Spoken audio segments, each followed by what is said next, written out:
The only thing he could ever truly be proud of in his life was that once he had been trusted completely by a girl. She relied on him, believed in him, handed him her whole heart without defense. "Let go," I said calmly. "Don't drag a childhood bond into something ugly." Cale's hand trembled violently before he finally loosened his grip. "Look at me. Just give me one more chance. Please. This time, I swear." He reached for my hand. I stepped back instantly.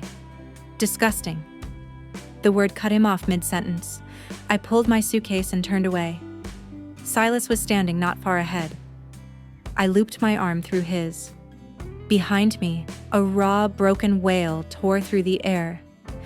After that day, I never saw Cale again. Only occasionally did fragments of news reach me, from classmates, from passing conversations about Cale and Ivy. Ivy's scandal exploded. Several wealthy heirs, Cale included, sued her together. She was expelled from school and never received her diploma. Whether the lawsuits were settled or not, no one really knew.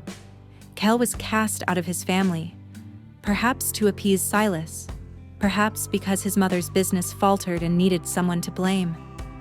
All his cards were frozen, all his assets reclaimed. He was forced to find work on his own.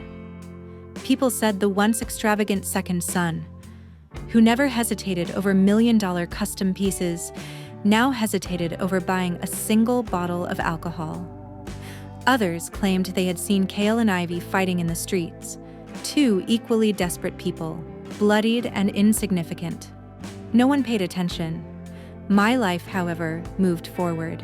My work went smoothly. One student became two. Two became four. Soon, I had an entire class of children. Language learning wasn't easy. French tenses often left my vision spinning. But at least I could manage daily conversations. During my first Lunar New Year in France, Silas took me skiing. We raced down the Alps at full speed, wind tearing past us. I screamed freely, joy bursting from my lungs. At night, we lay in a valley hotel, counting stars. He said each one was someone who had once loved us.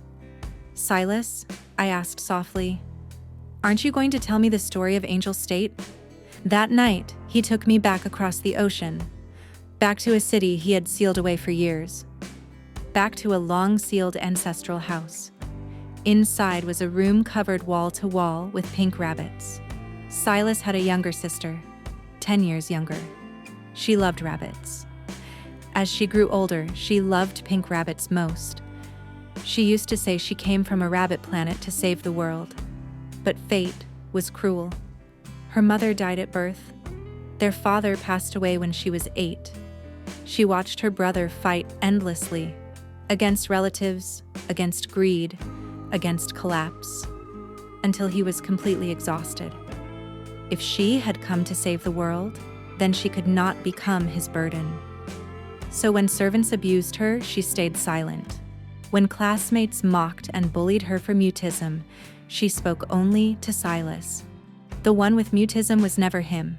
It was always her. To hide her condition, she wrote him notes. "Brother, school is more fun. I won't come home this summer. Please take good care of yourself. Brother, I made a new friend today. It was a happy day. Brother, I learned how to bake a small cake. It's in the fridge. Remember to eat it." Her final note read, "Brother, Earth is too painful. I'm going back to Rabbit Planet. Don't worry, I'll visit you often." Silas was too busy then. School, the company. Everywhere was a battlefield. When the war finally ended, what waited for him was a cold body at the bottom of a lake. She had tried to save herself once. She joined support groups, depression groups, mutism groups. But people who are barely surviving themselves rarely manage to save anyone else. Most conversations disappeared after 2 or 3 days. Years later, I sent a friend request to a pink rabbit avatar. "Little sister, can I add you? Are you busy today?" What a bright day again. Silas said I was too noisy. He had waited for that account for years, hoping, imagining she might return. She never did.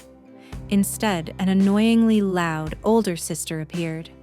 I shared my life endlessly, day after day, and he wondered, if I had appeared 10 years earlier, would her ending have been different? Later, he thought, perhaps I was the gift she left behind. He had been too lonely, far from home, living day after day atoning for a guilt that never faded. The voices from my phone became the only color in his life. But once, I belonged to someone else. Now, he said quietly, you are my wife. He looked at the brightest star beside the moon. Do you think she sent you to me? Has she forgiven me? She never blamed you, I said. I kissed away the tears in his eyes. She was an angel who came to save the world. She saved you. And she saved me. He held me tightly.